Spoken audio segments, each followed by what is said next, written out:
Okay, guys, we're live. This is the private label sellers Facebook group Hangout. We've got Rice as a host, and I'm your other host, Jake Robinson. We've got a few other folks in the room, some of our regular Hangouts. We've got Robin on the line, but we want to welcome our special guest, Andy Slamans. Andy, I found out about Andy. I was watching, was at a blog called the Side Hustle Nation, and that guy does interviews with entrepreneurs. And in my deep dive for finding any information I can about people who do selling on Amazon, I found that interview that you had with was it Nick? What's his name? Nick Loper. Nick Loper. And after I heard him speak, I said, this guy knows what he's doing. At the time, this particular interview, you were mostly arbitraging, I think, at that point, doing retail business. I went over to your website, and I found some other podcast or video cast that you were doing. And I got to watching what you were doing, but then somehow you came and found our Facebook group and started posting in there. And that made you a target for our Hangout. So I sent you a private message and said, hey, let's chat, man, because I know you've got some good stuff. And so why don't you do this, Andy? You told me you've been in the business for about 2 years selling on Amazon, maybe a little bit prior history on that, but can you just give us kind of a short bio of where you came from, what you're doing, and how you got into this business? Sure. So I've been selling for 2 years. I had a friend that sold for 3 years that I helped out, and she was always trying to get me to sell on Amazon. And when she first started telling me about it, like I swore it was like a multi-level marketing scheme. Because she would tell me she would tell me she goes to thrift stores, and she was selling books at the time, and she would buy like a $5 book and then like resell it, for $100 or $125. And so, so I know we've probably all been hit up, with our friends or some family members who were like in MLMs, and that's just what I immediately thought it was. And so, I would just kind of brush her aside. But she kept at it. She kept chipping away at me, so I finally started helping her. And sure enough, this crazy platform called Amazon, it was, going gangbusters. And again, this is like 4 or 5 years ago. And she was picking up, books that people were donating to thrift stores. They were textbooks, and she was making huge margins. So I started helping her, helped her for about 2 to 3 years. And then finally took the plunge myself 2 years ago to start to sell. Now, to give a little backstory, my wife and I'm not a business guy. I went to school to work with kids. I have a degree in social work and youth ministry. And so my family, they're actually all entrepreneurs. I have 3 brothers that own businesses, and I don't want anything to do with it. And so growing up, we would sit around the dinner table at nighttime, and all of my brothers, that's all they would talk about. I love sports, and that's kind of where I got my juice and enjoyed it.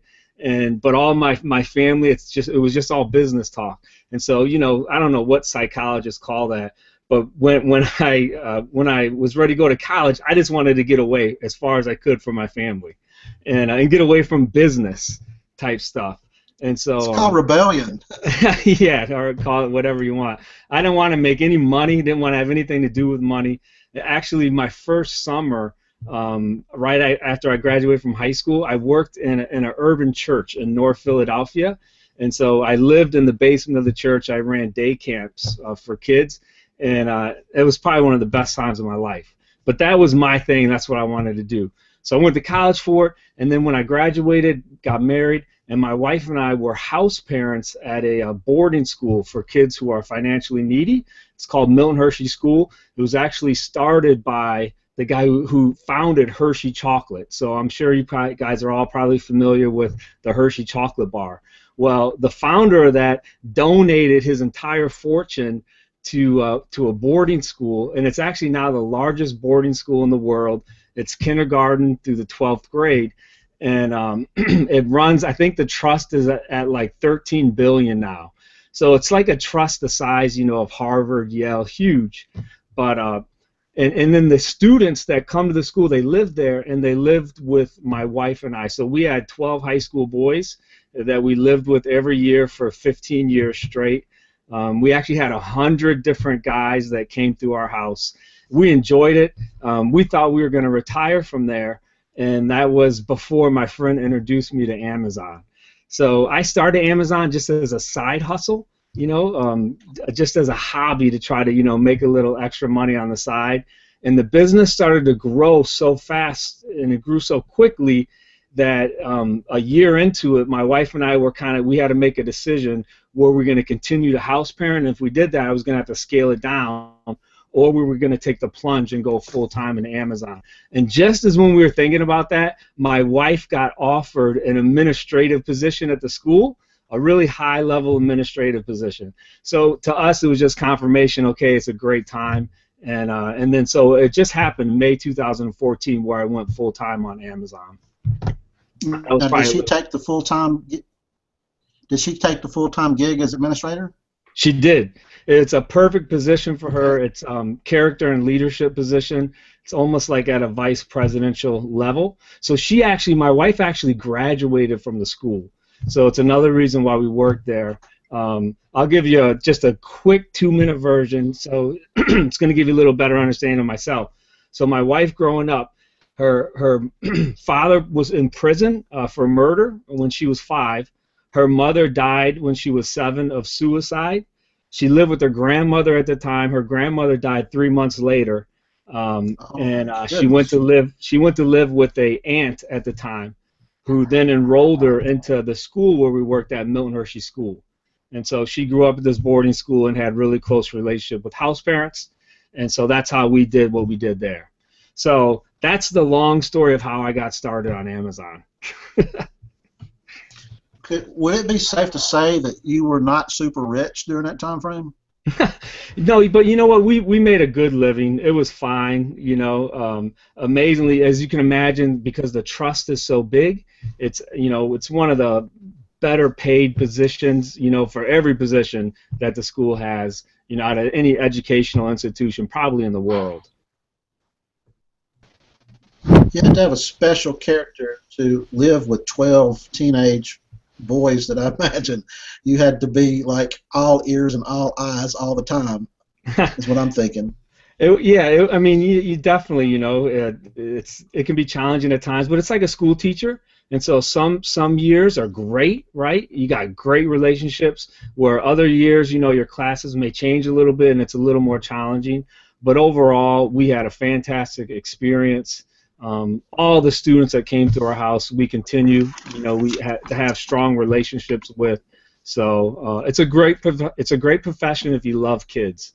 It's kind of like being And I imagine, I'm not going to put words in your mouth, but I imagine with your newfound thriving business, it gives you options to support in a financial way if you chose to. Yeah, absolutely. And it's funny because as my business was growing, and I was doing a lot of retail arb then, which it's a lot of packing, a lot of de-stickering. So I would have my students help me, and I would pay them $10 an hour, and I had so much work, right? I was paying these guys so much. I would go to them and say, hey, you guys want to earn a little money? Well, they were so tired from working, they were saying no. And so that's when I knew that, I had to transition and do something else. Well, did any of them get the entrepreneur bug from watching what you're doing, saying, wow, I want some of that? Yeah, there are a few. There's actually still a couple that work with me on the weekends still. And so, there's a few that really enjoy it. Now, when your friend got you involved in this, I don't know how that came about, but you said you have a friend that said, hey, did she need your help, or she just wanting to share, in something that she's having success with, and she just felt like, hey, why don't you come help me, because I think you can benefit? Yeah, so it was both. I was helping her move books. Books are pretty heavy, but she also, just wanted to share. It was kind of like it's still kind of a hobby for her. She enjoys the hunt. Doesn't really care so much about the money that she's making, and so. yeah, that's how, she kind of got me into it. And then, I transitioned to private label because I found that doing online and retail arbitrage, which is a very good moneymaker, and there are a number of sellers who I know really well, and actually who I've interviewed on my show. They're $1 million sellers, and all they're doing are going to stores like Walmart, Target, buying stuff that's on clearance, some stuff that's replenishable, and they're selling that, and their gross sales are over $1 million a year, and so I mean, you can really make a good living that way. What I started to find though was that it was challenging time-wise. In order to do that model, you have to spend a lot of time in stores. When you're sourcing online, again, you can find a lot of good buys, but a lot of times it's only like one time. You can find them one time. And so I know that I wanted to build my business long term, and so that's when I turned to the private label model, which has been going on for what, 50, 60 years. It's just bigger companies that have been doing it.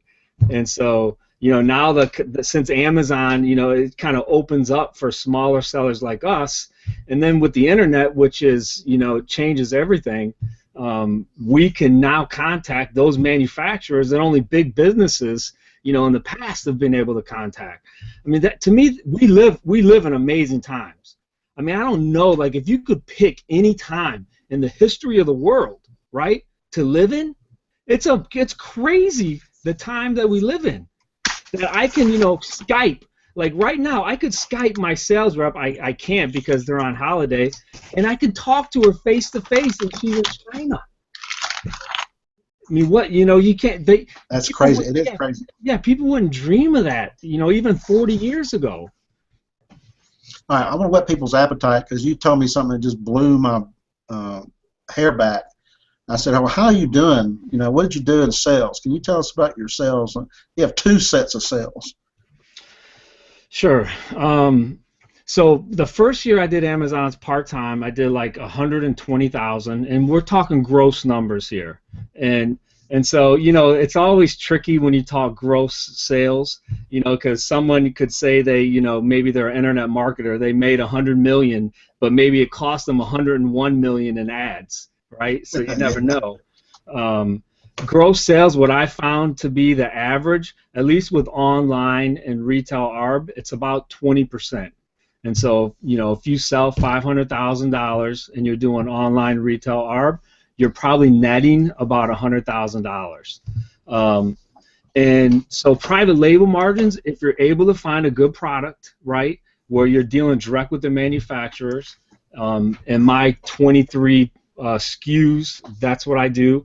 So I'm able to hit about 35% margins on the majority of those products, at least right now. Go ahead. And what did you do in 2014? Yeah, so 2014 I did 460,000 in gross sales. 260,000 were my private label products. Yeah, baby. Yeah. That's crazy. So you guys can do the math. 260 private label, about 35% margin. But how did you go from? All right, when did you put your first private label product on the FBA? Sure. You know how long ago that was? Yep. So in March, I started contacting manufacturers in China. March of 2014 or 13? March of 2014. So I started contacting. And you went from. Oh, go ahead. Go ahead. I'm sorry. No, I started contacting manufacturers. Then started with my first SKU, and then slowly have built up, and I'm about 23 SKUs right now. You call that slow, huh? 23 SKUs in less than a year. Yeah. Well, that's crazy. I was fortunate. I found a product that doesn't have a lot of competition, and there's a lot of demand for it. And so, Rye and I are in a course, and really the key thing is being able to research and to find that product that people are putting on in that Amazon search bar, right? And so Because a lot of times people think, well, they can bring anything to the Amazon marketplace and it's going to sell if they can, give out promo codes and generate some sales, move to the first page, for that keyword, right? But that's not necessarily true. You have to make sure, you're looking at the Google Trends, is it a product that people are searching for, not only on Amazon, but also on Google. And if that's the case, and if you find a good product that is like that, there are things that you can do to kind of help your product, right, move to that first or second page of search. But if people aren't actively putting that in the Amazon search bar, then you can get your product to the first page of search, but you know what? Within a week, if people aren't, actively searching for it, it's just going to continue to slide down and rank, and you're not going to generate sales. So, that's huge. You have to be able to find a product, and I was able to find a product that's kind of trending, and people are really searching for, and so I was able to land like on one major keyword. If you plug it in Amazon, I have 3 products that are going to come up right on that first page of search. And here's the thing with Amazon too.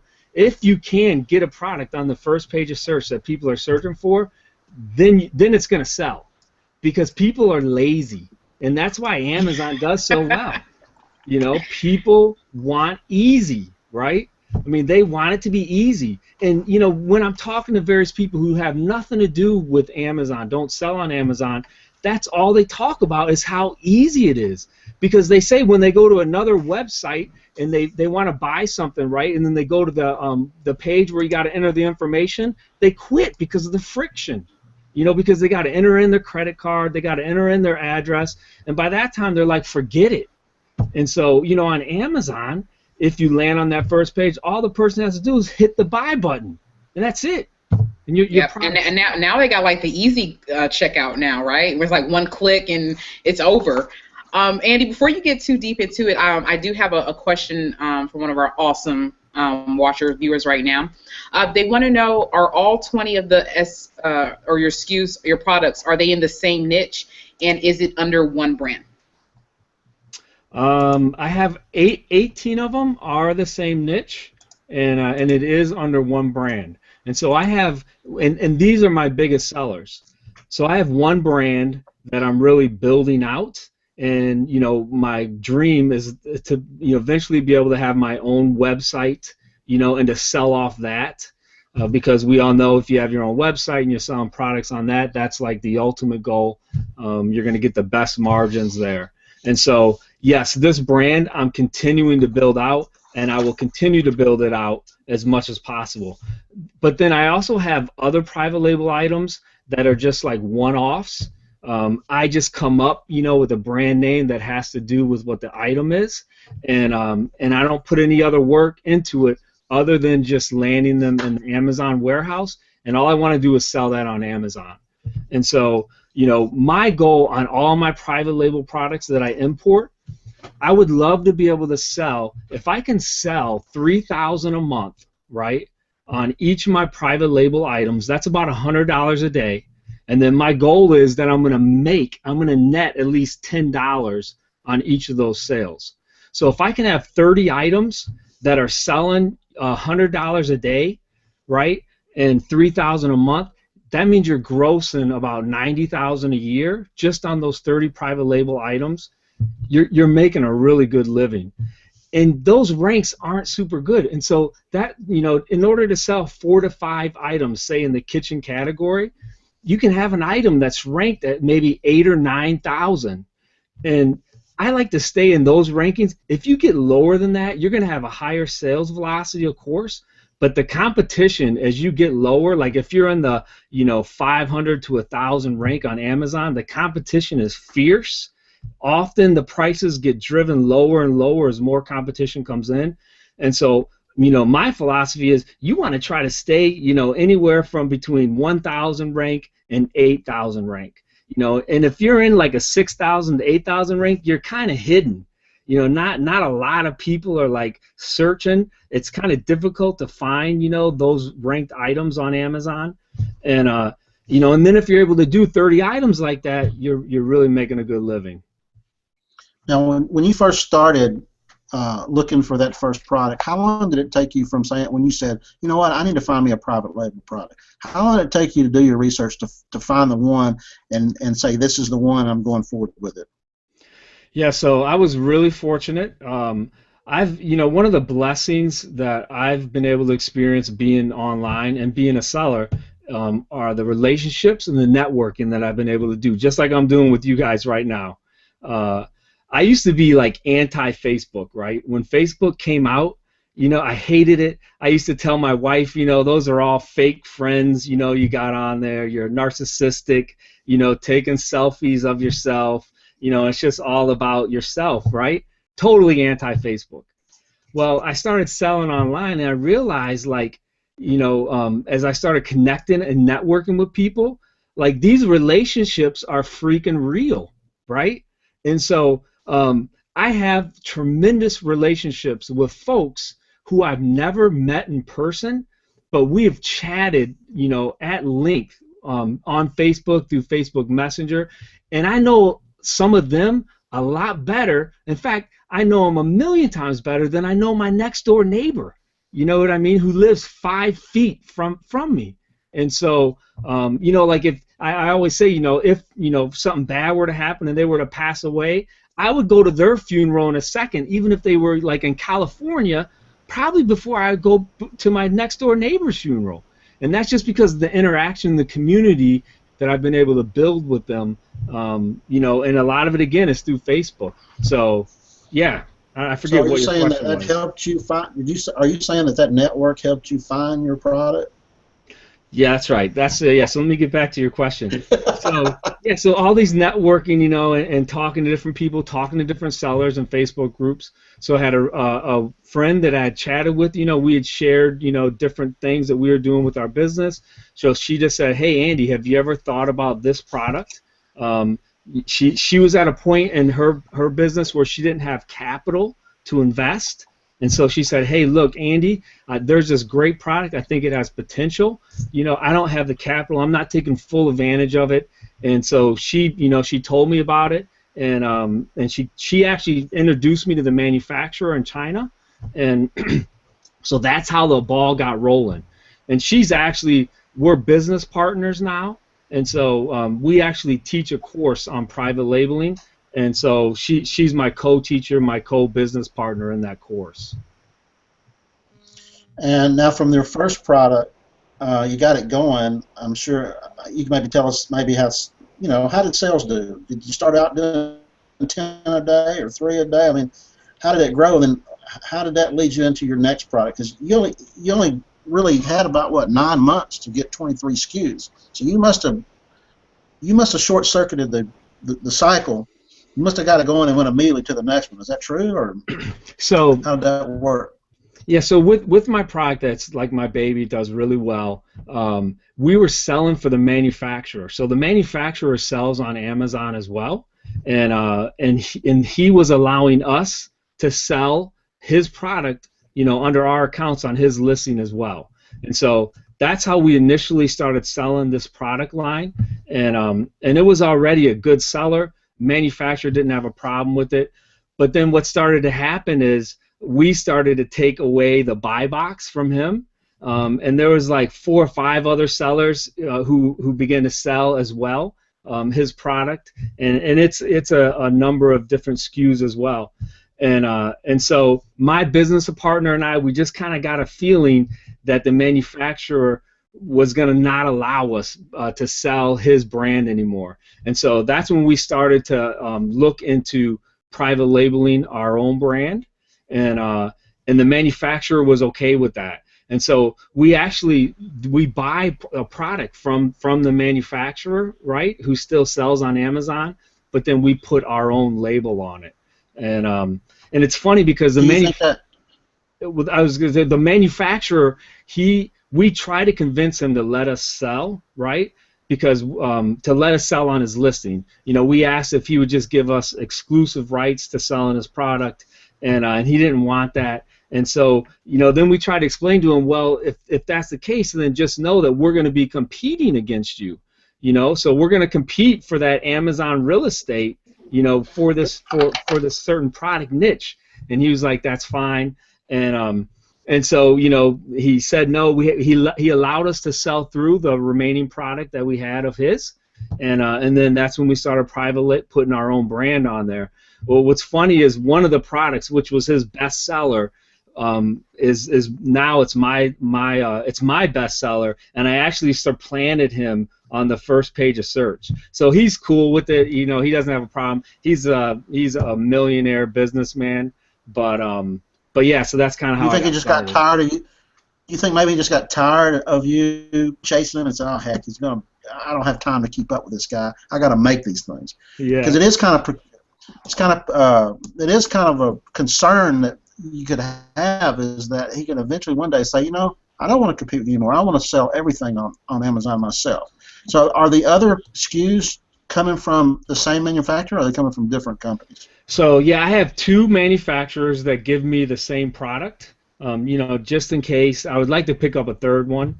Just in case something were to happen to one of them. I still have another one. That would be able to fall back on. But no, the manufacturer still sells, and his brand is continuing to grow as well. We're just competing, and again, he's still making money off of me. I'm buying product from him wholesale, and so he's happy either way. Hey, Andy, let me ask you, did you register your brand with Amazon? And if so, how did that work, and what benefits do you have to that?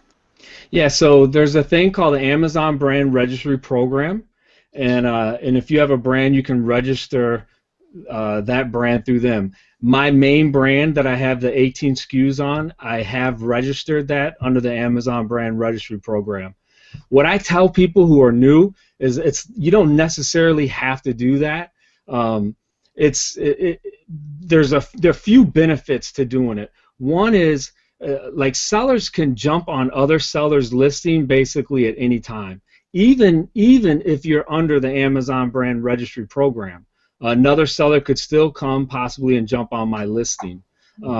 Being part of the Amazon Brand Registry Program, I think, may give you a little more protection, so that when I have to contact Seller Central and I say, hey, look, there's somebody that's on my listing, they don't have my label, they don't have my logo on their product, so they're selling counterfeit product, can you please remove them from the listing?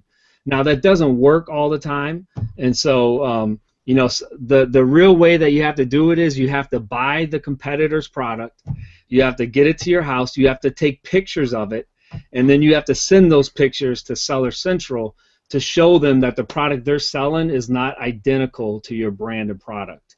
And usually when you do that, then Amazon will deactivate their listing. So your manufacturer, are they in China, or you made it sound like that she knew their friends are almost? Or are these guys in China? They are. They are in China, and I've communicated with them a number of times on Skype. So they are the manufacturer, and they sell on Amazon as well. They sell on Amazon US. They sell on Amazon UK. And I'm not sure what other platforms they sell on. They're a very big manufacturer, and they have really deep pockets. Yeah, Tiffany just asked, what does it mean when somebody jumps on your listing? That's more of a retail type situation where, if you correct me if I'm mistaken, Andy, is if you're selling a bottle of lotion or something that you could get down at Kroger's, that particular bottle is going to have a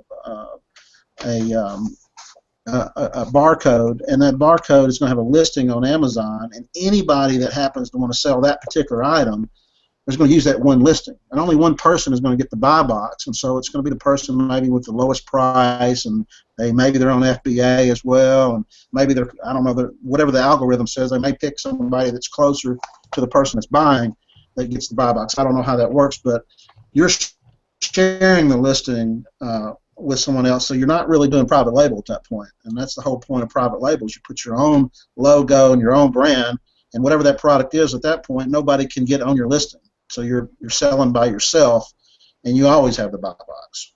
Is that a decent way to describe it? Yep, that's it. That's it exactly. Now the only thing is, even though it is my private label brand, another seller still could list on that listing. It would just take me, maybe a week to get Amazon to go into action to get that seller off the listing. And basically, so technically they would be doing that illegally. Correct. So as a seller, if you're jumping on somebody's listing and you're not selling the exact same product, you could be putting your account in danger, of a violation for sure. And if you do that too much, then Amazon's just going to boot you off. Okay. Now, have you done any customization on your products? Have you asked your manufacturers to change it, use different materials, anything like that? Yeah. So this is, Sure. This is a tip that I tell, all folks who are interested in private labeling. Amazon is awesome for market research. They don't have to give us all the information they give us. As far as like rank, I mean, that is a terrific tool for us as sellers that Amazon releases to us to be able to know, what items in a category are selling at really good sales velocity, right? And at any time, Amazon could pull that back. So yeah, I mean, Amazon is terrific. And I just lost my train of thought. Jake, ask that question again. Well, I was asking if you've customized any of your products. Have you been able? Did you go in there and say use a different material, use a different grade of material, or do something, rearrange the product? Yes, and so yeah, you want to use the Amazon Marketplace as much as possible for your research. One of the ways that you can do that is read the customer reviews.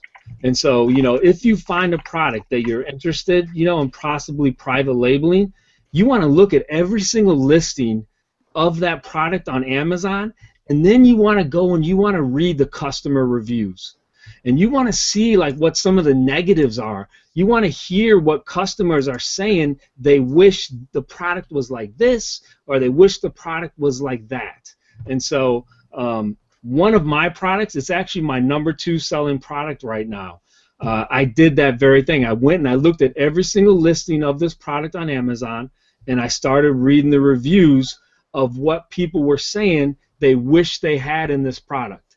So I read those reviews, took notes, contacted my manufacturer, had a manufacturer send me a sample, and I'll give you a real quick tip on importing, and probably a lot of your listeners may know this already, but whenever you order something, you always have to get samples first, all right? So this is one of the mistakes that I made early on, and I think sometimes you can learn more from people's mistakes than you can learn from their successes. And so I ordered the sample, got it, and the product, the size of it was really small, and I knew that it needed to be a little larger. And so I emailed my sales rep and I said, hey, can you make this 1 centimeter bigger? And so, and these are sales reps I'm dealing with in China. And so she said, sure, no problem. And then she asked me, do you want me to, make this and then send out another sample? Well, me being me, I was in a hurry, and I wanted to, a lot of times I do stuff in a hurry instead of slowing down and thinking things through. And so I said, no, at 1 centimeter is a centimeter. You can do that, no problem. And so I put in a really large order. It was like $2,000. Well, I said, just go ahead and make it. So she shipped it. Well, when it arrived, these things were like humongous.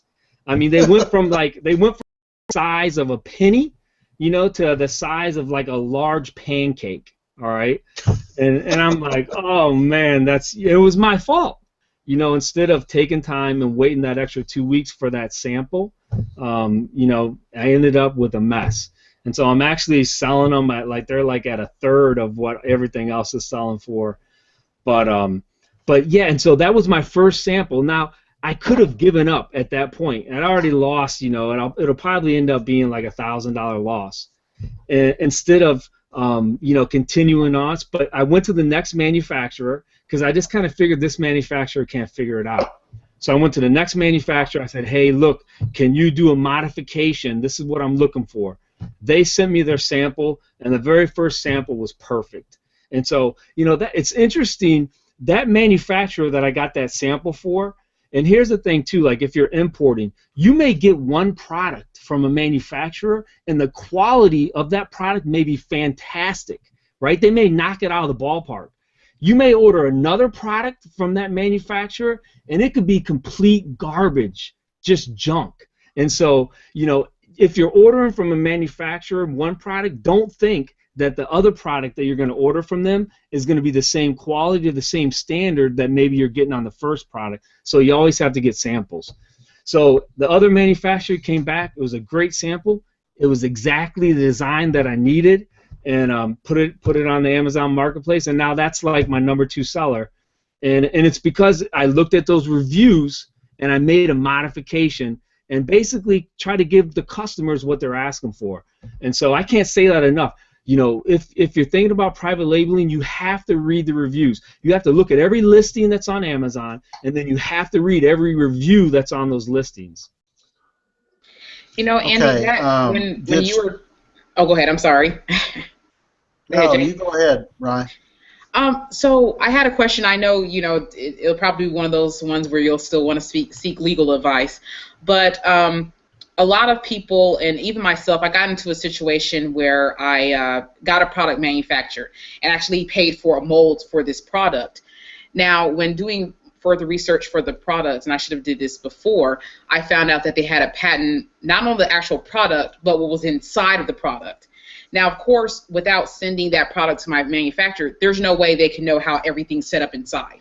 There's just no way. I can describe what it does, but there's no way. So I was wondering, with that, do you think I'd run into a patent issue?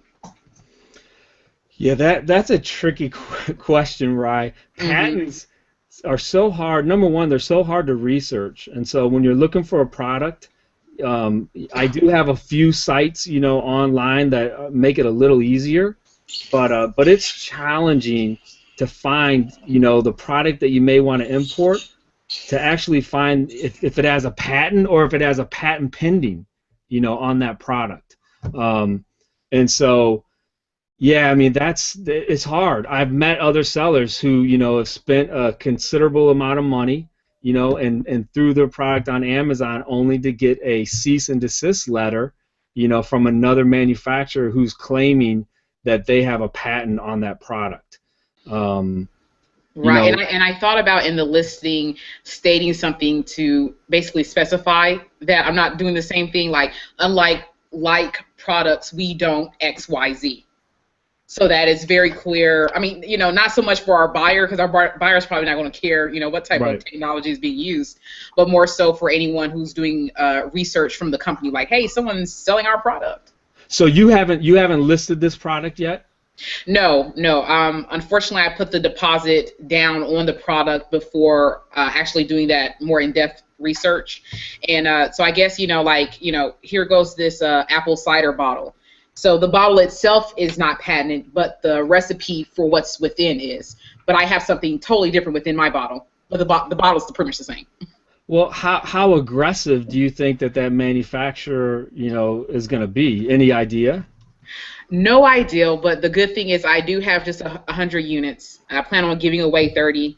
I'm hoping that I can kind of like just clear it out without any problem, and then maybe just leave it alone. But I'll be honest, it's a great product. I spent a lot of work on it, and the profit margins are beautiful. Yeah, I mean, like something like that, I would just throw it up there, you know, and see.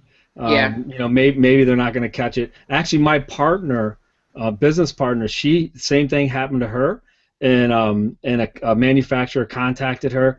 She wrote a really nice letter back and said, hey, you know, I'm sorry, I didn't know, you know, that you had a patent on this, you know. And then she asked them really nicely, hey, you know, do you mind, would you allow me just to sell through what I have, and I'm not going to reorder again, and you know, would you let me do that? And that manufacturer was a smaller business too. They wrote her back and said, sure, that's no problem, you know, go ahead and sell through. Good tip on that. Yeah, can you go back? Push comes to shove, that's what I'll do. Can you go back to the beginning? So it sounds like, in a way, that the product you found was kind of built in because of your friend.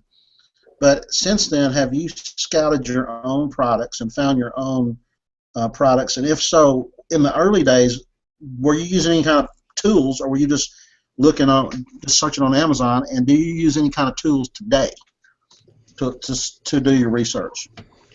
Yeah, so that's a big question.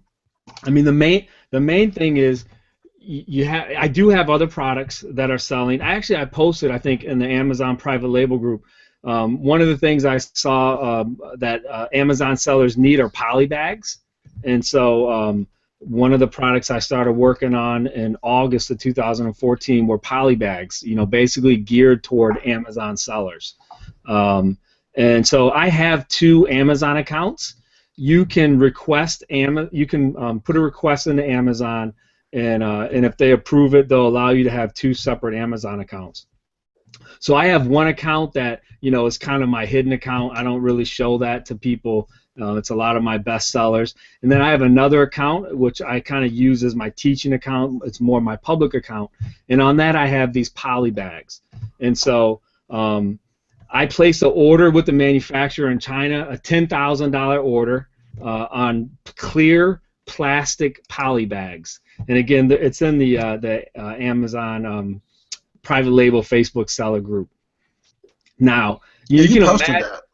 Yes, and so you can imagine, like, when you place an order for $10,000. I had never sold poly bags before, and so I wasn't totally 100% confident they were going to sell. But what I did know is that there was a listing that I was basically patterning my listing after, that had been selling at an average rank of about 3,000 in the office category, and it had a history of an entire year of selling at that rank. So there's different websites you can use. There's a website, it's called Camel, where if you plug in a product, it'll basically show you for the past however long that product has been selling for. It'll show you the sales rank, right? And then it'll also show you the price history. And so you can get a good idea if there was constant demand for this, or if it was just a seasonal product, selling around Christmas time, or is it a steady seller throughout the year? And so I saw this product. It was a 400-piece poly bag pack, and it had sold consistently at 3,000 rank in the office category. And I contacted a manufacturer. My margins on it, were excellent.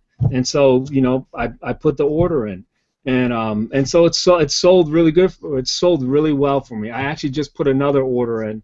I sell self-seal and flat top ones, and I just put another $6,000 order in to replenish what I already have.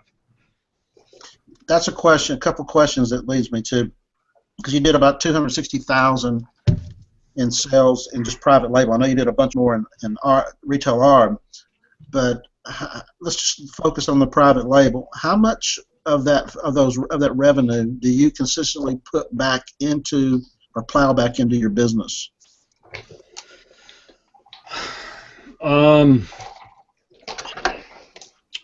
you're gonna really force me to think tonight, aren't you? I told you I'm like a prosecuting attorney, man. Yeah, you're on the witness stand. I'll be honest. Like, I'm not a numbers guy. All right. I can tell you that I'm making really good money. I can't tell you that. I can't give you like an exact number of how much that I'm putting back in. But I'm buying inventory all the time, and so like on my best sellers, I'm frequently making orders, and so my goal is to spend $1,000 a day in inventory. And so if I can spend $1,000 a day, and that's either from the manufacturers that I'm ordering from in China, or from my online ARB that I do a little bit of retail ARB. Actually, on Black Friday, I spent $9,000, if you can believe it. So I had 3 different teams that went out, and they went to all the big box stores, and they all had $3,000 in cash, and these were all college kids. So that was a little scary for me. But they all did really well. I gave them like a list of products. And so, yeah, if I can spend $1,000 a day, and this is just kind of a general rule, and I learned this from a guy's name is John Grollo. If you can spend $1,000 a day in Amazon inventory, that's going to probably put you pretty close to doing about $1 million in gross sales.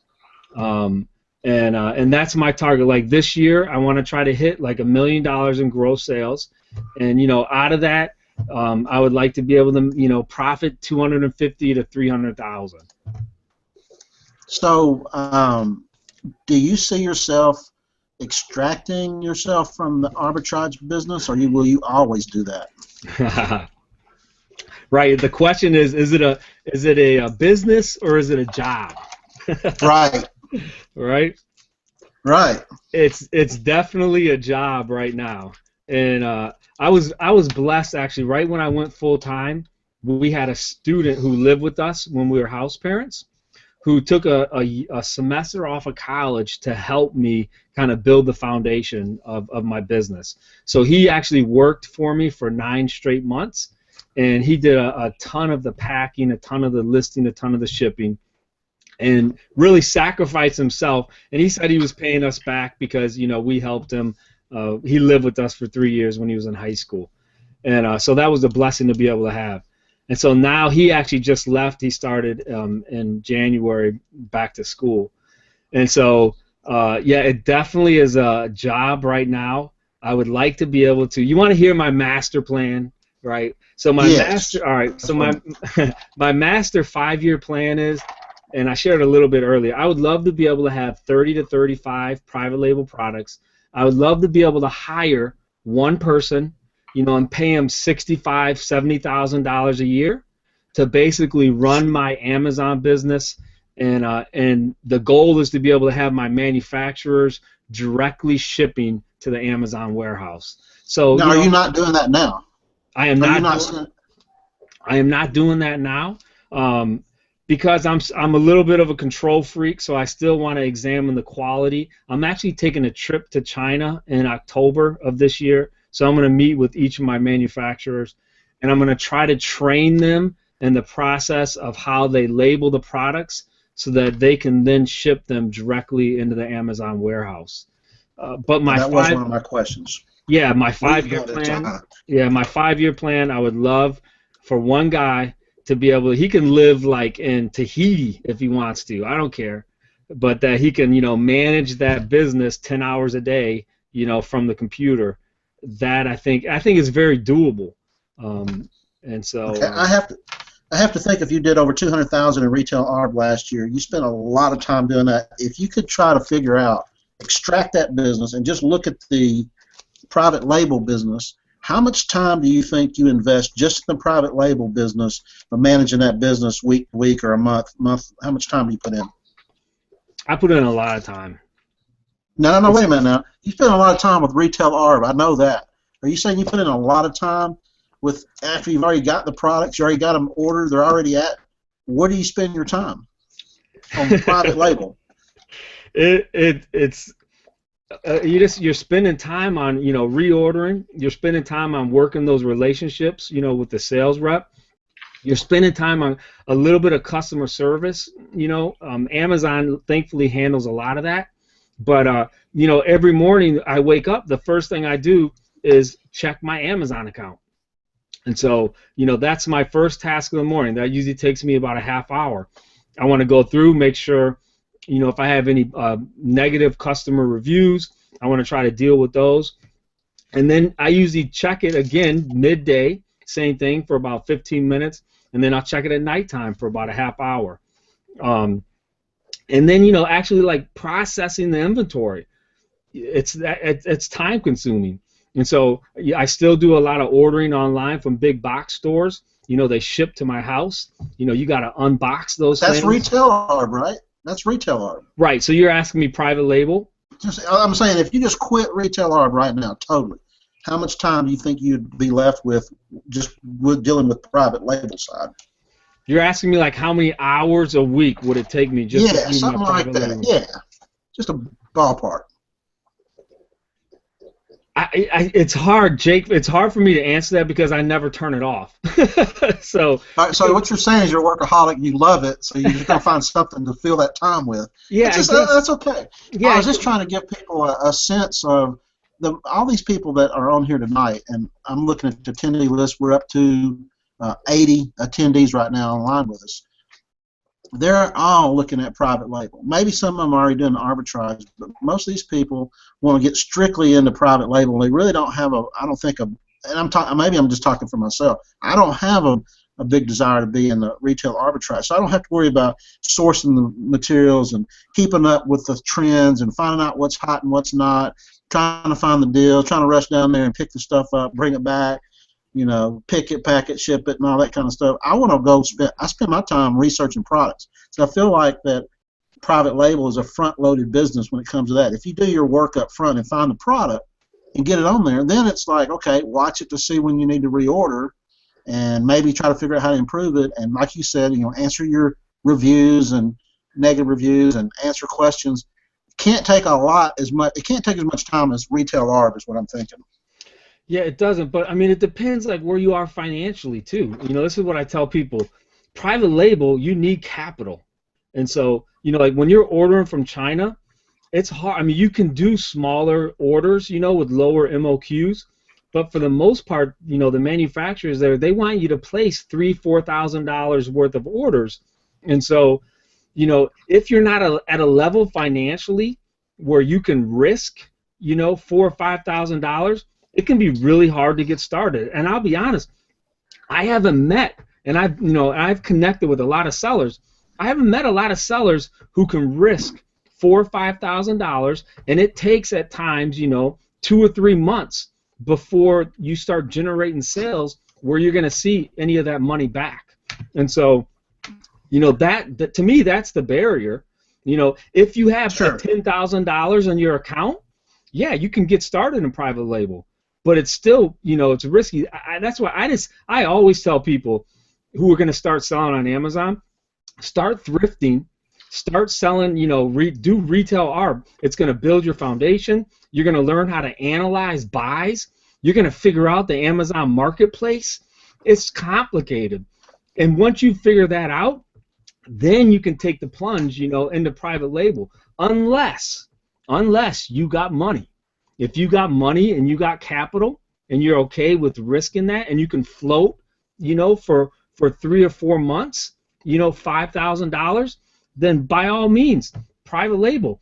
But even floating, like say you float $5,000, you might have to give away $1,000 of your inventory in order to land on that first page of search. And are you ready to do that? Are you ready to sacrifice? And now, what I say is it's advertising costs. You're able to put it on a platform that's going to be in front of millions of people. And so, in order to do those promos and those giveaways, if you want to land on the first page of search, and here's the thing, if you could land on the first page of search and whatever keyword you wanted to choose, would you pay Amazon $4,000 to be able to be placed on that first page of search? Just stroke a check and get on there. Yeah, and most people probably would. Most people would say, yes, I would do that if it's an item that has a high sales velocity, and it's a lot of demand, because you're going to make that money back quickly. Well, when you bring a private label product, at least right now, the way Amazon works, you can kind of massage those numbers a little bit to try to get yours, to the first page of search, but you have to be willing to spend money. All right, give me your plan, your marketing launch plan for a new product. If you're launching a new product, if I give you a product right now in your niche, what would you do to get it launched to hit that front page? Okay, so this is kind of controversial. So I'll preface this with saying everyone has different ways, of launching their product. And I don't know if you're familiar with the Google SEO wars, that happened. Oh yeah. A while ago. I wasn't on the internet then, but I hear a lot of people have a lot of deep war wounds from whatever happened with that. Basically, it was you were able to manipulate somehow, right? The right. Google. Okay. The algorithm. Yes. So right now with Amazon, by being able to use promo codes, you can launch a product that's never been on the Amazon marketplace. And if you give away enough of your product and you're willing to eat that loss, you can basically launch your product from not being in search at all to being on the first or second page of search, right? Are you saying that it's not even, you're talking about a product that's not even being sold now? Correct. Like if I invent a product? Correct. Product that's not even being sold now. And again, when you do that, you always say, you can give promo codes away where people then buy your product. They basically get it for free, and you're asking them for honest reviews. Right? You can never say, can you please give me a 5-star review? You ask for honest reviews. Now, just so you know, there's a lot of Amazon sellers who don't agree with that, and they think that Amazon might eventually catch up to that because Amazon is all about the customer experience, right? They want the best experience for the customer, and so they don't want a lot of these products that are, being rigged by promo codes, right? And kind of fake reviews. That's not the best experience for the customer. And so, just know that may change at any moment. But at least right now, that's kind of how you do it. I just read an article today. I don't know if you saw, but there's a picture of a girl in China, and she has like 100 iPads in front of her, right? And what she's doing is she's manipulating the different apps, right, in the iTunes store. And so she'll download it, and then she'll unload it. And basically, she's like, somebody's paying her. I've heard that you can pay $45,000 to a service, and when you introduce your app to the Apple Store, they can generate it so it's in the top 10 list. So basically, this girl in China just keeps unloading and downloading these apps. Well, Amazon is kind of like that right now. So I'm not saying that that's the way to do it. I'm just telling you that that's how a lot of people do it. Do you do pay-per-click through Amazon? I do, and it works okay. It's not the end-all, be-all, but it is something that once you have a product going, I think it kind of helps, to keep it going. And that's the thing, like, even with private label product, and even mine, like, so mine's on the first page of search, you still want to pay attention to it, and you still, you want to help it along in whatever way you can. If that's reaching out to customers who have purchased it, asking them to leave, if they could leave an honest review on it. You can't just set it on autopilot, in other words, because I got competition that's coming in every other day trying to compete for that first page of search, trying to compete for that real estate. I have a question about that in particular. You say, okay, I don't want to be between 500 and 1,000 because the competition is a little bit heavy up there.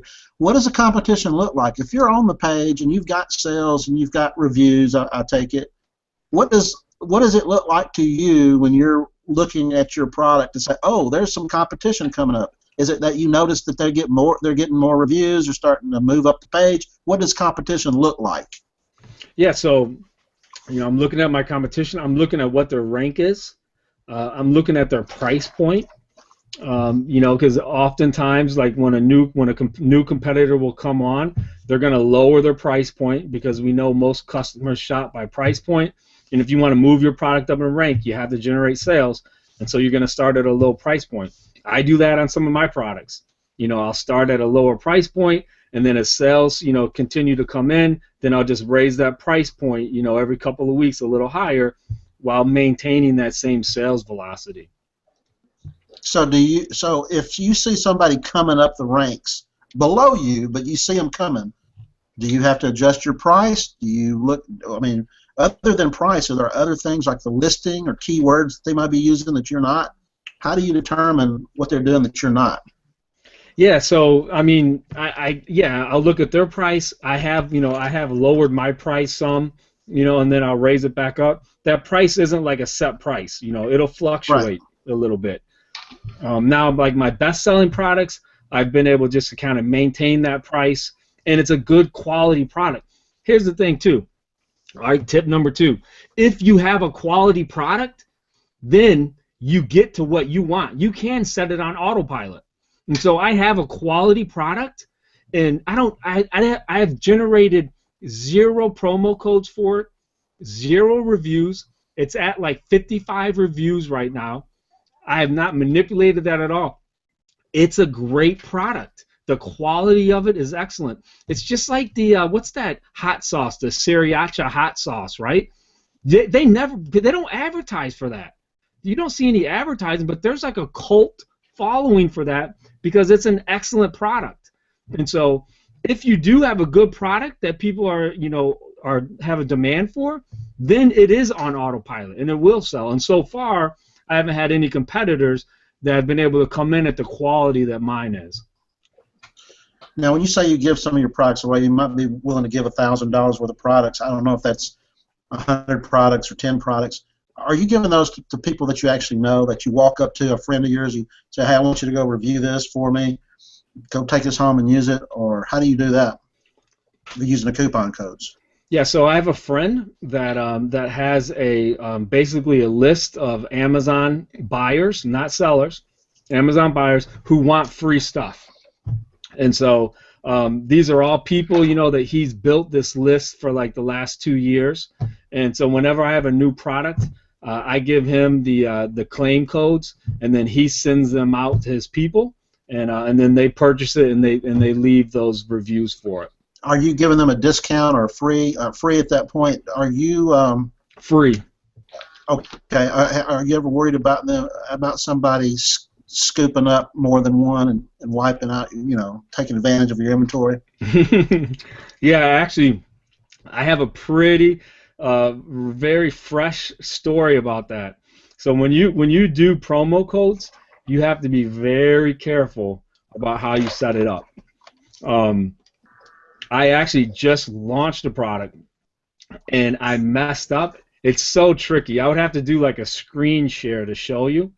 When you set up a promo code, there's basically a drop-down box that you don't see. So you have to click on a word that almost looks unclickable, and then it brings down a drop-down box, and it has wording that it just is totally unrelated to what you're trying to do. Well, I was in a hurry again, just like when I ordered those samples, and so I forgot to uncheck that box. And what happens is, if you don't uncheck that box, your promo code then goes on your product page. And so it gets published. It is published on your product page. So basically that means you're screwed. And so that was like at 10 o'clock at night, right? And this was just like 2 weeks ago. 10 o'clock at night, sent the promo codes out, right, to my friend. Didn't uncheck that box. I woke up at like 6 in the morning, like I always do, check my Amazon account, and basically crap my pants and I wanted to vomit because all of my inventory, which I failed to protect, there's a way that you can go in and basically reserve it. Yeah, you can reserve it. You can protect your inventory. I did not take those steps, right? Again, I was in a hurry, and all of my inventory was gone, up in smoke. Ever better? How much was it? A lot. A lot. And so I immediately called Amazon. Actually, I had to wait till 8 o'clock because they're on the West Coast. They don't open till 5 in the morning. So I called them right when they opened up. Now, the majority of the orders had been placed from like 12 o'clock till 2 o'clock in the morning, right? And what happened is my promo code, I didn't know this at the time, but I was talking to people. I guess there's like a little bit of a culture that just gobbles up these promo codes, and they put it on the site, and the thing was on fire, ended up on Fat Wallet. There's one guy who bought 200 of them and had them shipped to the same address, and he came up with 200 different names. So anyway, I called Amazon. Called Amazon 5 in the morning and said, "Hey, look, can you got to stop these orders? I said it's a promo code gone wild, and it shouldn't have happened like this." And the guy said, "Okay, we'll see what we can do." Unfortunately, he was only able to cancel about 20% of the orders, that went out that day. So I ended up with a very big, deep life lesson wound that I'll never forget. But I'll always remember. This happened recently. Yeah, I'll always remember. You got more insurance now. You can. Andy, I made the same mistake. Don't feel bad. I woke up and I had 30 sales. I'm like, wow, that really took off super quick. And I'm looking at the breakdown, like, negative this, negative that. I said, I'm not making any money. I'm like, why am I not making any money? And then I go to retrieve the codes or whatever, and it's like all the 30. I'm like, whoa, what happened? So I cut off the code and I posted in the group what I did. They were like, Ryan, did you uncheck the box? I'm like, what box? And I had to learn. So yeah, I think a lot of people make that mistake, but boy, is it one mistake you will not repeat. That's right. That's right. So, and you know, I've heard that too. You know, the Amazing Selling Machine, that's a huge course that teaches private labeling. There are a number of those folks. You know, the same thing happened. In fact, the sales rep that I talked to, you know, at 8 o'clock in the morning, he called me back, the same guy, 8 o'clock at night. He said right after he got off the phone with me, another seller had called him with the exact same issue. And so it's something that they need to fix. It's really, they need to... they really need to have... They need to have a coupon that can limit the number to how many items a person can get. The coupon just says one person can buy one transaction, but it doesn't limit the number or quantity on that particular transaction. And that's that's the real issue, I think. Well, no, what you can do is you can actually generate individual claim codes where once that claim code is used one time, it's no longer good anymore. Yeah, but if I go and use it one time and put in 10 items, I can still buy 10 items on that one-time buy. Nope, you can't. If you set it up right, it's only one claim code and it's only for one item. But you have to when you're setting it up, you have to set it up right. I'm glad to hear that. Also, do you sell on any other platforms besides Amazon? I sold on eBay when I first started, and that's when I was going to auctions. And again, eBay is a great platform, and you know, if you have the right niche and the right items, you can make a lot of money on there.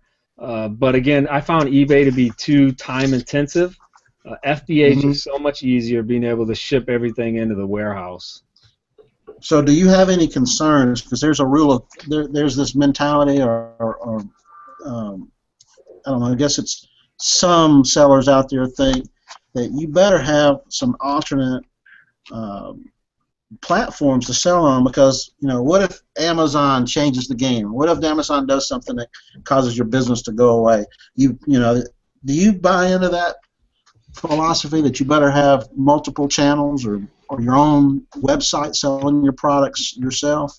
Yeah, I mean, I definitely say, you know, you have to play by Amazon rules. So this is what I tell everybody. You know, whatever their rules are, you need to follow them to the T, because even when you do that, you're still probably going to get dinged on different violations.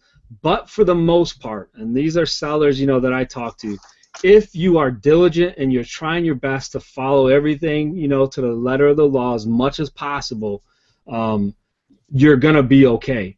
But look, yeah, at any time, I mean, Amazon could shut us down at any moment. You know, and not only that, you know, like a lot of people talk about, they could start buying from the same manufacturer. They can start selling the exact same product that you're selling, you know, and they'll kill you on margin. They'll lose money, you know, competing against you. And so, you know, yeah, I don't fall in love with the Amazon platform, because it don't love you back. You know, just like don't fall in love with your product. You know, I like my product. It's making me a lot of money, but I have realistic expectations on it. It probably has an 18-month to 24-month shelf life. That's my best guess right now. Before, you know, so are you thinking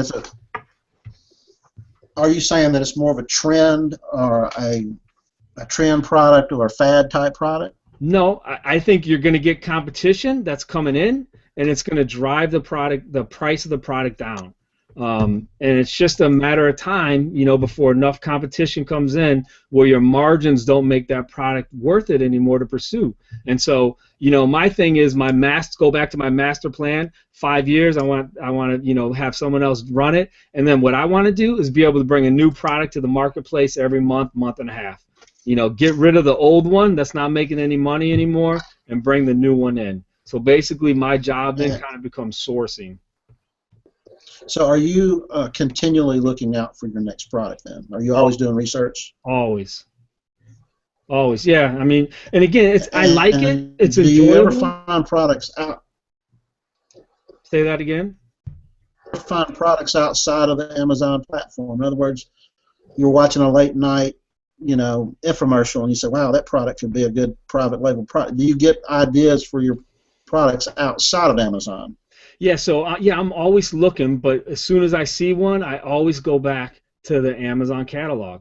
And so if I see something, I say, hey, I wonder if that's, I'll say to myself, I wonder if that's selling on Amazon. And then I'm going to go, and type that in the search bar and see if it comes up. Now, this is my philosophy. This is the way I do it.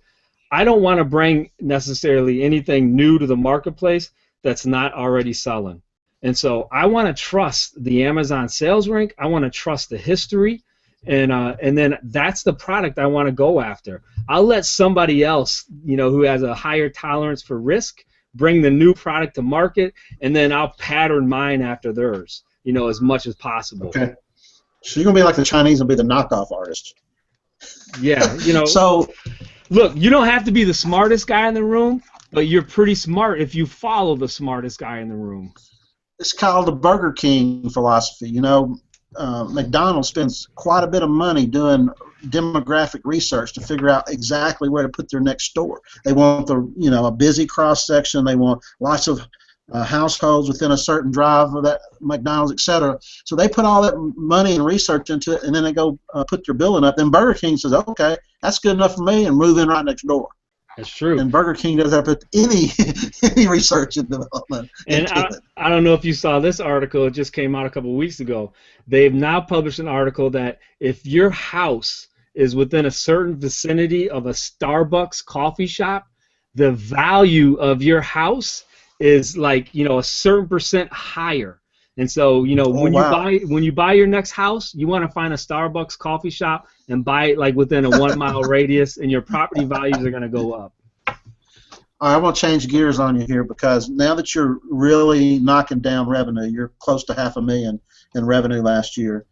How does that impact you with bookkeeping, taxes, and that sort of thing? So yeah, I've always done my taxes myself all the way up to this year. So I just hired a CPA, and basically I hand her everything. I have a couple different programs that I use, and then so she's doing all of my taxes for 2014, and then she'll do them all from here on out. Cool. Are you concerned about the taxes? Because, there's people that say, well, if you're not selling that much, don't worry about it. But there's this nexus issue where if you've got your products in several different Amazon warehouses, or you're selling to somebody that has a warehouse and your product came from that warehouse, then you have a nexus, or you have it's almost like having a branch office there. Right. Therefore, you have to pay the state sales tax. And there's a lot of people that just scoff at that and say, no, I'm not paying it, but you're going to get dinged if you don't do that. So that's something you let your CPA handle? Well, no, I actually have a program, I don't know if you've heard of it, it's called Tax Jar. Yep. So it's, $9.99 a month, and, they have access to your Amazon account, and they tell you exactly what states that you have to pay taxes in. So they make it really easy. Okay, let me ask you this. Can you give us some ideas of some of the other software tools that you might use? You mentioned TaxJar. Do you use anything that automates your follow-up to request reviews, like, I forget the name of it. What's the name of it, Rye? That one. Feedback Genius? Yeah, that kind of thing. I don't. You use Amazon Chart to do any research? Do you use any keyword research tools to research keywords? Yeah, there's so many. Like what's that FBA toolkit, and then there's the what's that Feedback 5 or whatnot. Yeah, I'm personally not using any of those tools. Maybe I should be, especially the tax tool. But for me, it's more of a distraction than anything. But that's just me personally. Right. Yeah, so I don't like feedback is tricky for me, and I know like sellers have different. I use Feedback 5 was the name of the service. So you got Feedback 5, it's a big one, and then you got Feedback Genius.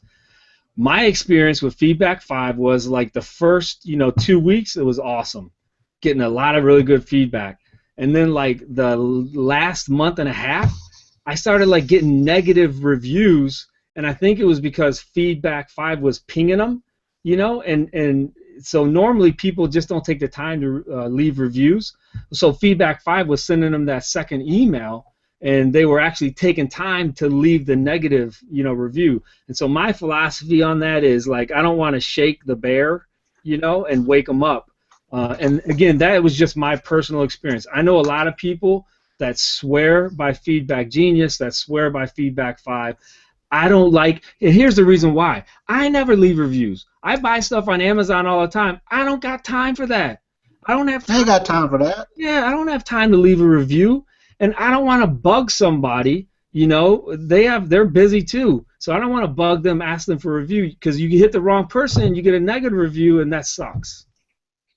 Well, I did hear somebody say that they don't go for the reviews. They go for the feedback on just, did you get the product, was it on time? And if they give a negative review of the product, that can be removed, because the feedback is not designed for product reviews. It's designed to say, did I get the product that I ordered? Did I get it on time? And all that's on Amazon FBA anyway. But he says, once I know that they give a good feedback, that's the people I'll go and have it and send them a follow-up email to ask them to review.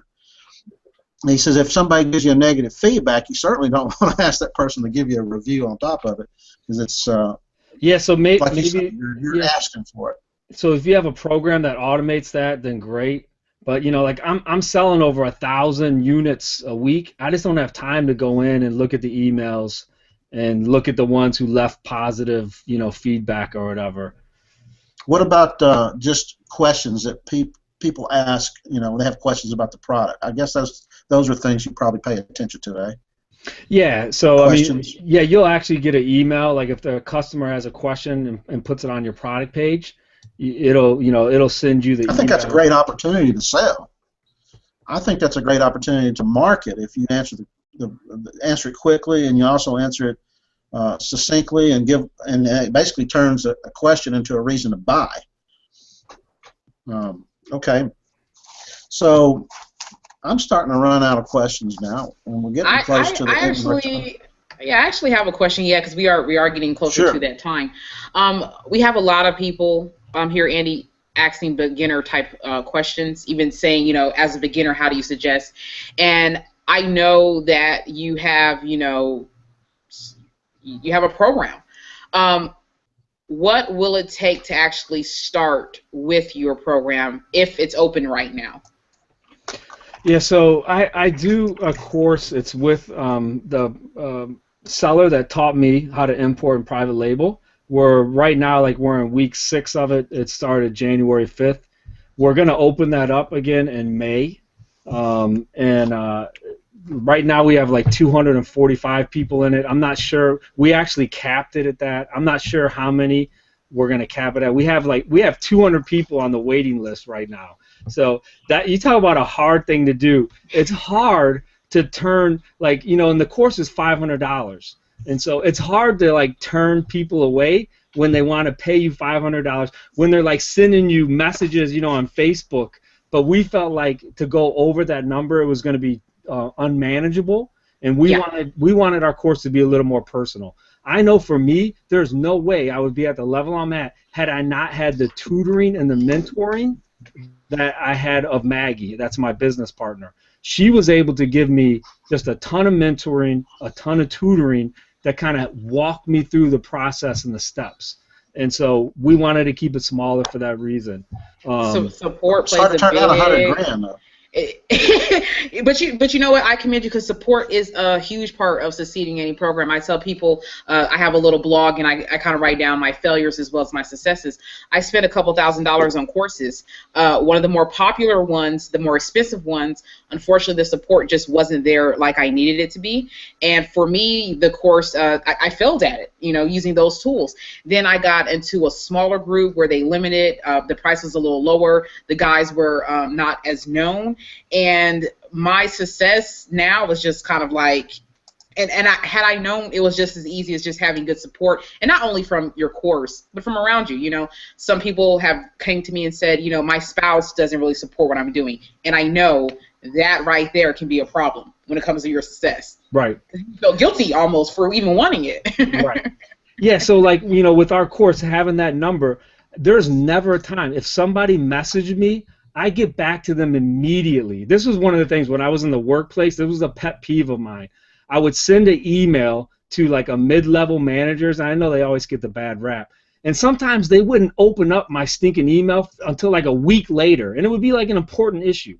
And so, you know, one of the things, like when we did our course, I wanted to be able to, if somebody emails me, if somebody messages me, I want to be able to get back to them immediately. In order to do that, you got to have a little lower numbers. And thankfully, 6 weeks in, we've been able to do that. You know, as a team together, if somebody, you know, we're, number one, we're in the Facebook group constantly. And so I'm spending, you know, you asked me a little earlier, Jake, what am I doing with all of my time now? Well, I'm spending probably like 2 to 3 hours in that Facebook group, you know, looking at different people's posts, trying to answer questions, answering messages.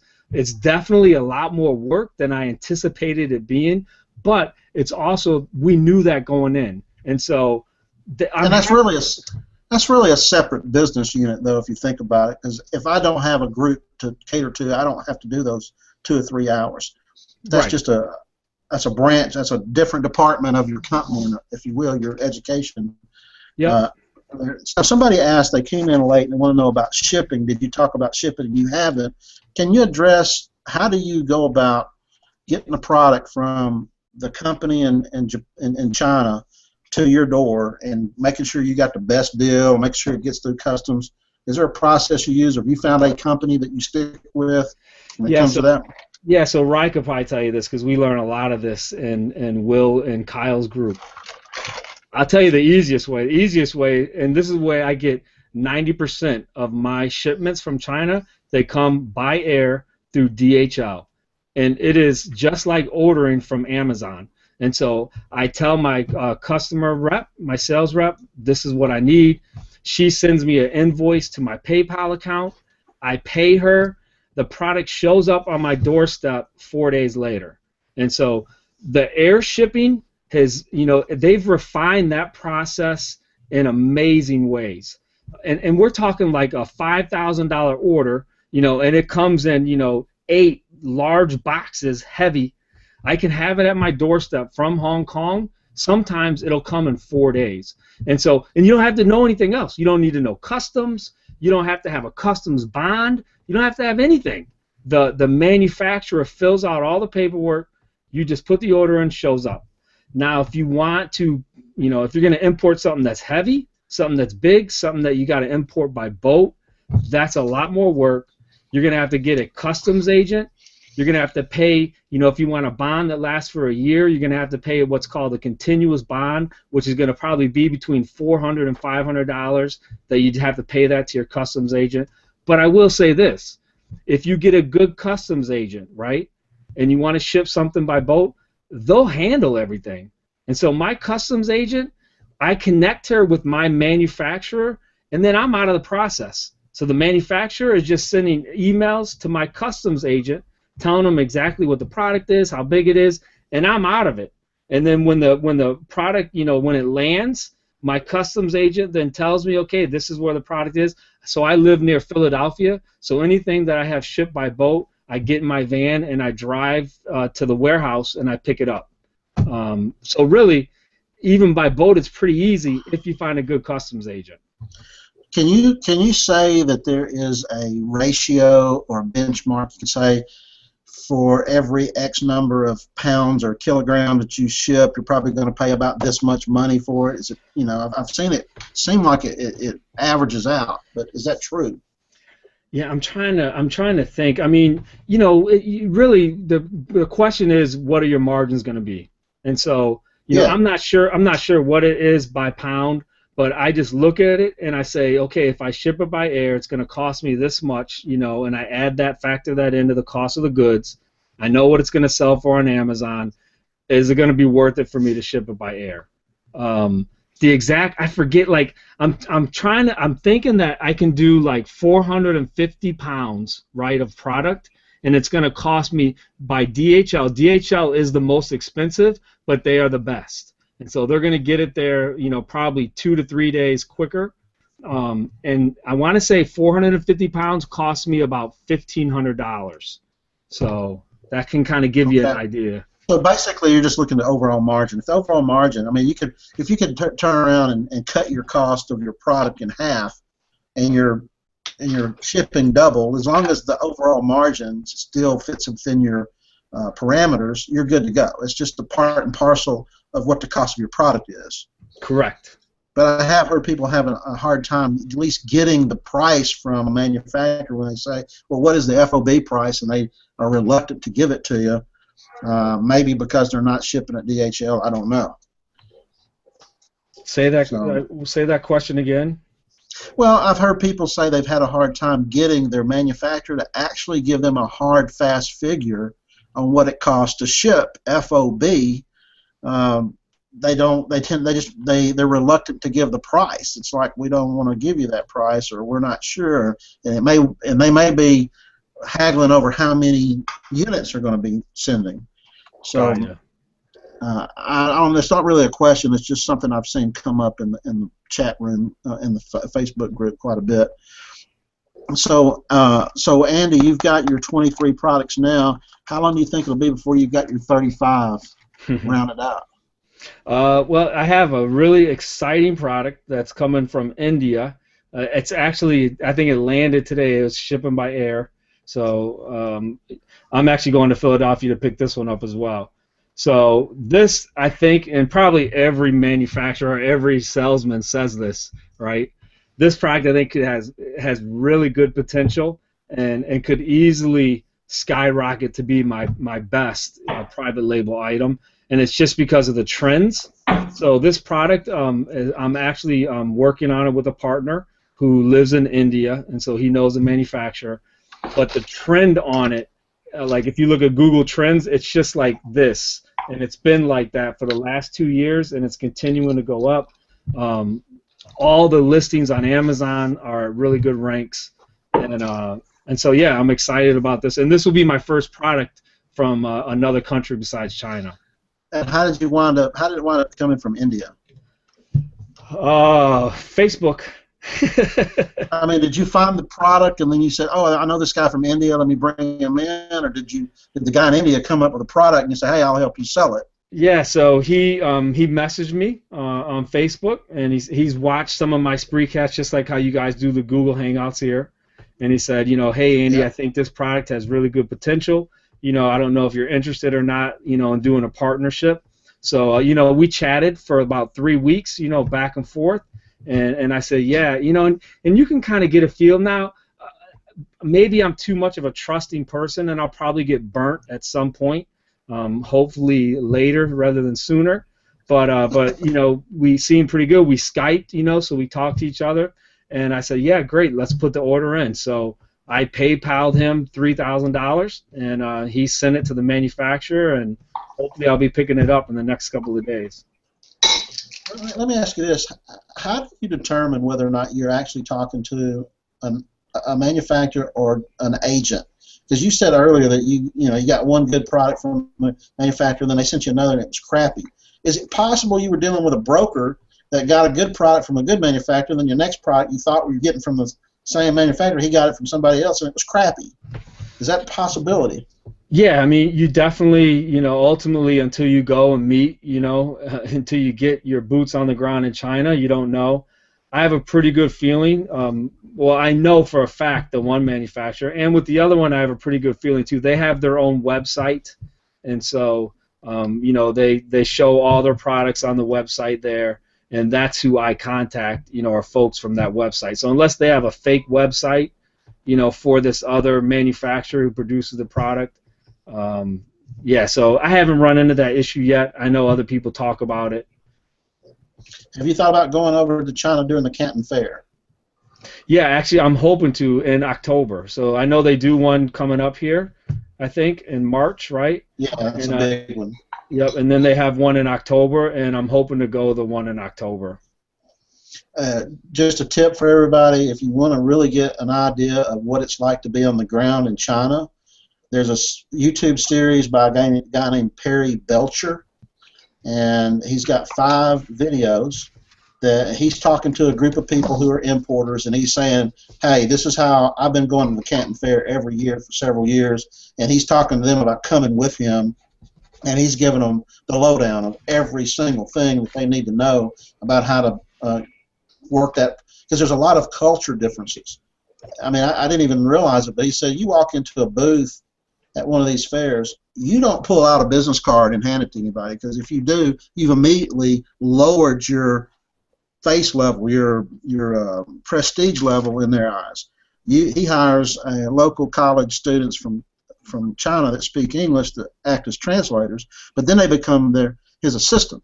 So when he comes into the booth and he thinks he wants to get more information, he hands them the card. The translator turns around and hands it to their lackey, and then they exchange cards, and then they can set up an appointment to talk to the big guy that's in the back of the booth. And he said that's how you do business in China. And if you really want to be taken seriously, you got to learn the culture differences. I can't recommend that high enough. Perry Belcher on YouTube, and he's got different others, but you'll find the one where he's holding the microphone in a banquet room in front of these guys. He's got 5 videos, and if you'll go check those out, I'm sure it'll help everybody understand importing. Because he started with Alibaba, and he said if you really want to get the best deals, you got to go and visit your manufacturers and go to the actual plant and inspect it, and then there's ways that you can get the better deals by doing that. So anyway, all right, Bob just posted one of the YouTube videos right there. I know it's getting kind of late. I got to get going. Let me give you one more tip, and you probably folks in the chat room probably know this. Okay, when when you're thinking about private labeling, one of the things you want to do, and Rye, you probably shared this already on the different Google Hangouts, you want to learn about bundling. And so the way to separate yourself, I wanted to ask about that. Yes. The way to separate yourself from competition is you want to figure out another product that you can put with your product and make like a bundle out of it that will kind of make your product stand out. And so my product that I'm importing from China, I actually had a guy write a book about it. It's a hard copy book. I have 250 copies sitting right over here on my desk, and I'm going to bundle that book with the product. It's not a PDF download. It's an actual book, that he was able to create on CreateSpace. It looks really nice. It has a picture of the product on it. But right now, there's no other listings on Amazon of my product that have a book bundled with it that's about the product. And so, the way that you want to separate yourself from competition, and here's the thing, like, when you talk about private labeling, you don't have to import. You don't have to be a manufacturer. When you bundle something, so you can take a brand, like say a Monster High dial, right? You can take 3 Monster High dials, put them together in a listing. You have now created kind of a private label brand. This is your listing. There's no other listing like it. And in order for another seller to get on your listing, they have to get the exact same 3 Monster High dials. And so what you do is you go to Toys R Us, you find the best-selling Monster High dials, right, that are at the best margins. You put those babies together, right, and now you've just created your own unique listing. And cool. that's an easy way. You don't got to import. You don't have to start importing. Start small. Man, start small and build a foundation first. Understand the Amazon catalog. Understand how to create good listings, right? And I think you talked about this earlier. Look, if you spend money to bring a product to the marketplace, you had better spend money on making good. Do not make any ghetto pictures, okay? Because you can go and you can look on Amazon and you'll see a lot of listings that have horrible pictures. Why spend all that time and money to bring something and then not spend $100? And you can go to Fiverr and you can get pictures done on Fiverr. I have a Fiverr guy that you can send a product to him. So you send it to him, he will take a picture of your product right in his studio, professional picture, and he does it for $10. And these are like professional photos. But you have to be willing to take the time to do that. And so that's always my biggest thing.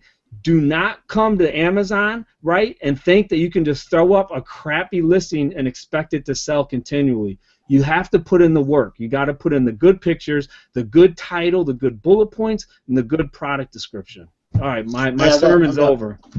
All right, I got one more question, though, because one of the people asked, what about U.S. manufacturers? Do you ever source anything domestically? I did hear somebody say that I thought it was brilliant. They would go to a manufacturer in the U.S. and get exclusive rights to sell on Amazon. And, of course, they didn't care because they didn't do it, and a lot of them don't know anything about it. But have you ever sourced anything in the U.S., and do you think that is a viable? Yeah, I mean, it's absolutely. I know a lot of sellers where they get all their product from manufacturers in the U.S. I'll be honest with you, there's no Alibaba U.S.-based website. And so I'm waiting for the person to create. Right now, there are U.S. manufacturers that actually advertise on Alibaba.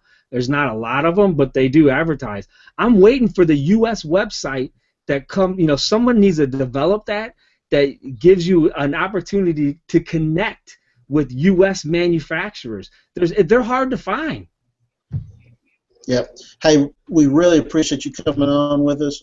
Maybe you'd come back again and do a repeat in the future sometime.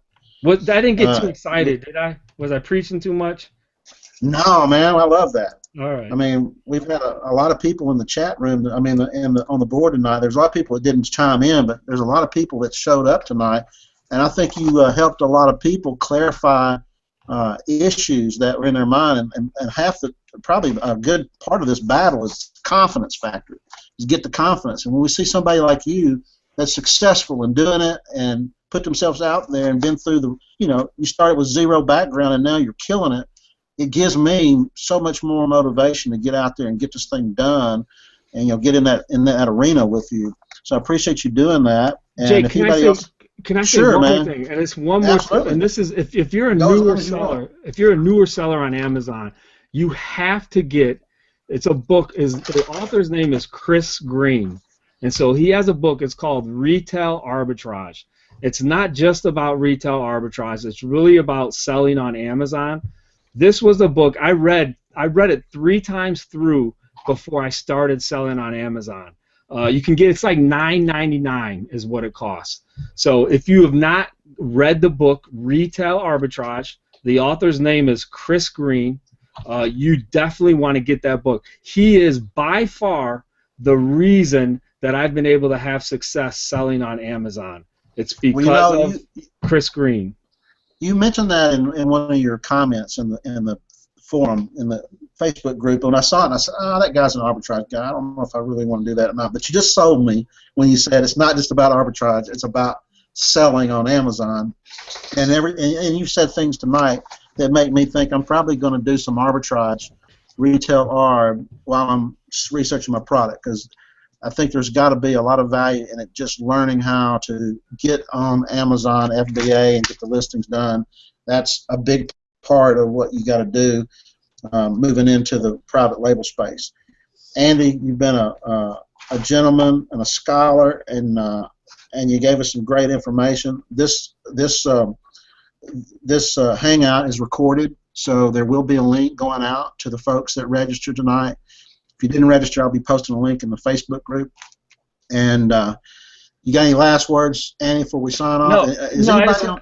I just want to say thanks for having me on. Rye, I see you often, in Startup Bros group, and your posts are awesome, very encouraging. So thanks for having me on. I always love connecting. The best part for me, the funnest part for me these last 2 years has been networking, connecting with other sellers just like you guys. So that's been a blast. Thank you. It was a pleasure. Thank you. Anybody online right now, Robin or Rob or Hector or any of you guys have a question you want to ask before we take off? No, I think you kind of went over the whole platform in, 2 hours? So now we just have to act on it. Okay, cool. Hector, Rob, you got anything to say, or we're going to sign off and call it a night? I think we're pretty good. Are we going to do this again with you guys? Yeah, I'm gonna. If Andy will do it, we'll have him back on. Maybe if he decides to open up his another class, we could do one, and before he opens it, that'd be fine if we want to do that. We're going to be doing these. We'll be doing these hangouts on a regular basis. We've got a few other people coming up on our list, but when I saw Andy post in Facebook group, man, I just made a beeline to a private message, and very gracious to spend the time with us tonight. So, guys, we're going to wrap that up. That's our first featured guest, Andy Slamans. And Andy, thanks a lot, you appreciate guys. it, brother. All right, thanks We'll for see having me. Take See you care. soon. Cheers. Bye-bye.